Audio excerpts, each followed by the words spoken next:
আমি মালিকা জানা, আমি কাজ করছি হেলথ কেয়ার ডায়াগনস্টিক সেন্টার ঠাকুরগাঁতে। আর আমি মেনলি আমার অনলাইন কনসালটেশন বেশি করা হয়। আমার women's fitness and wellness centre আর আমার নিজের নিউট্রিশন মালিকা জানা 3 পেজের থ্রুতে আমি ফিটনেস নিয়ে আমাকে বলতে বলা হয়েছে। আসলে মহিলাদের নিয়ে প্রচুর কথা বলা দরকার, প্রচুর। মহিলারা অনেক ধরনের ডেফিসিয়েন্সিতে ভোগে। এটা নিত্যদিনে, এটা মেয়েদের হরমোনাল ইমব্যালেন্স, পিরিয়ড, একটুতেই হাঁপিয়ে যাচ্ছে, একটুতেই ক্লান্ত বোধ করছে, সিঁড়িতে উঠলেই আর পাচ্ছে না, শরীর ব্যথা, চুল প্রচন্ড পড়ে যাচ্ছে, কথায় কথায় আমি কোথায় জিনিস রাখছি আমি এটাই ভুলে যাচ্ছি। মহিলাদের এগুলো সব হয় আসলে নিউট্রিয়েন্ট ডেফিসিয়েন্সি থেকে। তো আমি যেটা বলবো যে নারী হিসেবে সুস্থতাকে কখনো টেকেন ফর গ্রান্টেড হিসেবে না নিতে, সুস্থতা অর্জন করে নিতে হয়। কখনো খাবার দিয়ে অর্জন করে নিতে হয়, লাইফস্টাইল মডিফিকেশন করে অর্জন করে নিতে হয়, কখনো আল্লাহর কাছে দোয়া করে অর্জন করে নিতে হয়। আর আমরা মেয়েরা দেখা যায় সংসারের পেছনে কিংবা ক্যারিয়ার পেছনে ছুটতে ছুটতে নিজেকে ভুলে যায়। কিন্তু একবার বিছানায় পড়ে গেলে আসলে বোঝা যায় যে সুস্থতা কি।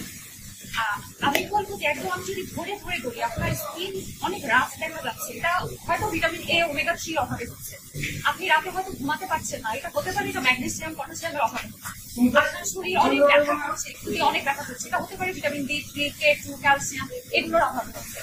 আমি ধরে ধরে যদি বলি আপনার চুল পড়ে যাচ্ছে, এটা বায়োটিন, আয়রন, ভিটামিন ডির অভাবে চুল পড়ে যেতে পারে।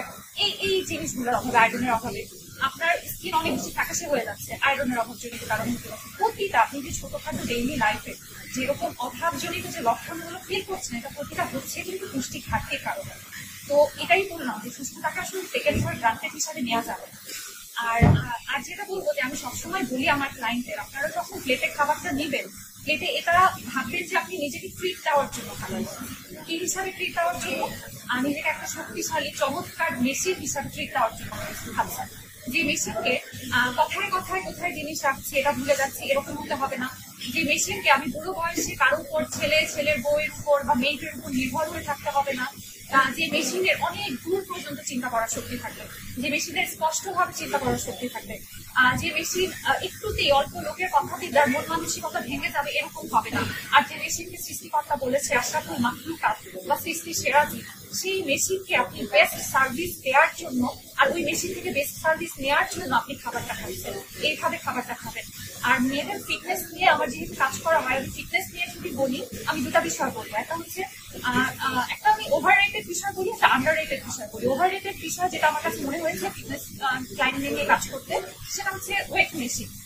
ওয়েট মেশিন নিজেই একটা খুবই ওভার রেটেড একটা বিষয়। ওয়েট মেশিনে শুধু একটা ওজন দেখা যায় যে এটা কিন্তু কখনো ফ্যাট দেখা যায় না যে আপনার শরীরে ফ্যাট কন্ট্রোল আছে। ওয়েট মেশিনে দেখা যায় আপনার ওয়েট মেশিনের ওজনটা আসে আপনার ফ্যাটের ওজন, মাসলসের ওজন, অর্গানের ওজন, ব্লাডের ওজন, সবকিছু মিলিয়ে একটা ওজন আসে, ওয়াটারের ওজন। কিন্তু আমরা যখন আসলে ফিট থাকতে চাই, আমরা চাই যে আমাদের মাসলস ঠিক থাকুক, আমাদের ফ্যাট লস হোক। আমরা যখন ফিট থাকতে চাই আমাদের টার্গেট হবে এটা। তো আন্ডার রেটেড বিষয়টা আসলে এটাই। আমরা যখন ওয়েট মেশিনটা ওভার রেটেড, কারণ হচ্ছে এটা কখনই আপনার শরীরে কতটুকু ফ্যাট আছে এটা বোঝায় না। আর আন্ডার রেটেড বিষয় হচ্ছে মাসলস। মেয়েদের মাসলস নিয়ে একদম কথা বলা হয় না। আমরা মাসলস মানেই চিন্তা করি আমাদের সামনে চলে আসে একটা অ্যাথলেটের বিষয়, যে যার অনেক মাসলস থাকবে, এরকম একটা ছবি আমাদের সামনে চলে আসে। কিন্তু মেয়েদের মাসলস আসলে খুব দরকার। আপনি সুস্থ, আপনি বুড়ো বয়সে 70 বছর বয়সে জাস্ট এরকম করে বসে যাবেন নাকি করে আপনাদের এরকম করে উঠবেন, এটা নির্ভর করছে আপনার শরীরে মাসল মাস কতটুকু আছে এর উপর। মাসলটা খুবই বেশি ইম্পর্টেন্ট, কিন্তু ম্যাক্সিমাম মেয়েরা এই নিয়ে কথা বলে না বা এই নিয়ে কাজ করে না, ম্যাক্সিমাম মেয়েরা। এই জন্য যেটা করতে হবে, সপ্তাহে 2 থেকে 3 দিন স্ট্রেংথ ট্রেনিং করা, খুব বেশি জরুরি। স্ট্রেংথ ট্রেনিং করা, মাসলস নিয়ে কাজ করা, ঠিক আছে, এটা খুব বেশি জরুরি। আর তাই এটাই বলবো, আমি সব কিছু মিলে এটা বলবো যে আপনার জামা কাপড়, আপনার জুয়েলারি, আপনার অ্যাসেট, জমি জমা, ফ্ল্যাট, এগুলো কোনো কিছুই আপনার সম্পদ না। আপনার সম্পদ হচ্ছে আপনার সুস্থতা, আপনার সম্পদ হচ্ছে বা আপনার গহনা হচ্ছে আপনার নলেজ। সুস্থতা আর নলেজ, এই দুটা জিনিস হচ্ছে আপনার মেইন সম্পদ। তো নারীদের বলবো নিজের খেয়াল রাখুন, নিজের দিকে নজর দিন। আর ধন্যবাদ।